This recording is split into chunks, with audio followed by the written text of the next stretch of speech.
আসসালামু আলাইকুম ওয়া রাহমাতুল্লাহি ওয়া বারাকাতুহু। আউযু বিকালিমাতিল্লাহি তাম্মাতি মিন শাররি মা খালাক। আউযু বিকালিমাতিল্লাহি তাম্মাতি মিন শাররি মা খালাক। আউযু বিকালিমাতিল্লাহি তাম্মাতি মিন শাররি মা খালাক। আউযু বিকালিমাতিল্লাহি তাম্মাতি মিন শাররি মা খালাক। আল্লাহর পবিত্র কালিমাসমূহের উসিলায় আল্লাহর সৃষ্টির ক্ষতি থেকে আমি আশ্রয় চাচ্ছি।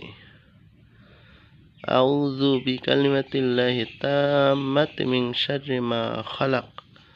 আউযু বিকালিমাতিল্লাহি তাম্মাতি মিন শাররি মা খালাক। আউযু বিকালিমাতিল্লাহি তাম্মাতি মিন শাররি মা খালাক। আউযু বিকালিমাতিল্লাহি তাম্মাতি মিন শাররি মা খালাক। আসসালামু আলাইকুম ওয়া রাহমাতুল্লাহ।